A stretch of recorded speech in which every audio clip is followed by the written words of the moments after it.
ગરમીની ઋતુ શરૂ થઈ ગઈ છે અને એની સાથે જ ઘરોમાં પંખા પણ ફરીથી ચાલુ થઈ ગયા છે.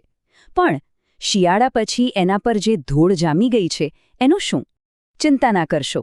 આજે આપણે પંખાને એકદમ નવા જેવો ચમકાવવાની કેટલીક મસ્ત અને સહેલી રીતો જોઈશું. સાચું કહેજો, છતનું પંખો સાફ કરવાનું કામ સૌથી બોરિંગ કામ લાગે છે, ખરું ને? જો એવું હોય તો તમે એકલા નથી. આ એક એવું કામ છે જે મોટાભાગના લોકો ટાળવા જ માંગતા હોય છે. પણ હવે એવું નહીં થાય. અને આ કામ આટલું બધું માથાનો દુખાવો કેમ લાગે છે? કારણ સિમ્પલ છે.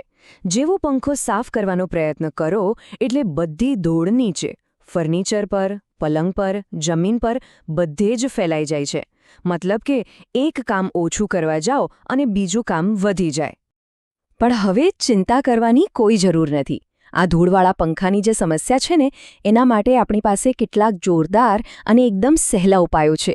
તો ચાલો ફટાફટ જોઈએ એ કમાલના હેક્સ જે આ કામને સાવ આસાન બનાવી દેશે. તો આપણો સૌથી પહેલો અને કદાચ સૌથી સરળ ઉપાય છે તકિયાના કવરનો ઉપયોગ. હા, તમે સાચું સાંભળ્યું. આ એક બહુ જ સ્માર્ટ ટ્રીક છે, ખાસ કરીને ત્યારે જ્યારે પંખા પર ફક્ત રોજિંદી ધૂળ જ જામી હોય. જુઓ, આ કેટલું સિમ્પલ છે. બસ એક જૂનું તકિયાનું કવર લેવાનું છે અને એને પંખાની એક પાંખ પર ચડાવી દેવાનું. પછી હળવેથી દબાવીને કવરને પાછું ખેંચી લો. બસ થઈ ગયું. બધી જ ધૂળ કવરની અંદર આવી જશે. હવે આ જ પ્રોસેસ બાકીની બધી પાંખો માટે કરવાની છે. અને આ રીતનો સૌથી મોટો ફાયદો શું છે ખબર છે? બધી જ ધૂળ કવરની અંદર જ રહી જાય છે.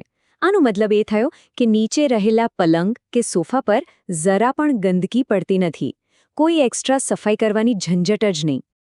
ચાલો હવે વાત કરીએ એ લોકો માટે જેમનો પંખો ખૂબ ઊંચો હોય અને જેમને ખુરશી કે ટેબલ પર ચડવામાં ડર લાગતો હોય. એમના માટે પણ એક ઉપાય છે અને એ છે લાંબા ડસ્ટરનો ઉપયોગ. આના માટે શું કરવાનું છે? એક ડોલમાં થોડું પાણી, વિનેગર અને 2-4 ટીપા ડિટર્જન્ટના નાખીને એક સોલ્યુશન બનાવી લો. પછી ક્લિનિંગ ડસ્ટરને એમાં બોળી વધારાનું પાણી બરાબર નીચોવી નાખો અને બસ પંખાની પાંખો સાફ કરી લો. છે ને એકદમ સરળ? પણ જો પંખા પર ખાલી ધૂળ જ નહીં પણ ચીકણી, જિદ્દી ગંદકી જામી ગઈ હોય તો શું? આવું ખાસ કરીને રસોડાના પંખા સાથે વધુ થતું હોય છે. ગભરાશો નહીં. એના માટે પણ આપણી પાસે 2 પાવરફુલ ઉપાયો છે. અહીં 2 જોરદાર વિકલ્પો છે. પહેલું છે વિનેગર અને ડિટર્જન્ટનું મિશ્રણ. એને લગાવીને થોડીવાર રહેવા દો અને પછી લૂછી નાખો. બીજો વિકલ્પ છે લીંબુ અને ડિટર્જન્ટને હૂંફાળા ગરમ પાણીમાં મિક્સ કરીને વાપરવાનો. બસ આ સોલ્યુશનથી સાફ કરો અને પછી એક સાફ ભીના કપડાથી લૂછી લો.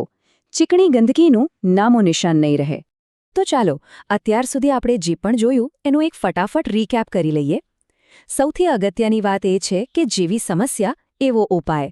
એટલે કે દરેક પ્રકારની ગંદકી માટે સાચો ઉપાય પસંદ કરવો જરૂરી છે. આ જુઓ, અહીં બધું જ એકદમ સ્પષ્ટ રીતે સમજાવેલું છે. જો ફક્ત સામાન્ય ધૂળ હોય તો તકિયાનું કવર બેસ્ટ છે. જો પંખો ઊંચો હોય, પહોંચની બહાર હોય તો ક્લિનિંગ ડસ્ટરનો ઉપયોગ કરો. અને જો ગંદકી એકદમ ચીકણી અને જિદ્દી હોય તો વિનેગર અથવા લીંબુવાળું મિશ્રણ જ કામ આવશે. તો જોયું ને, આ બધી સિમ્પલ મેથડ્સથી પંખો સાફ કરવાનું જે કંટાળાજનક કામ લાગતું હતું એ હવે સાવ સહેલું અને ફટાફટ થઈ જશે.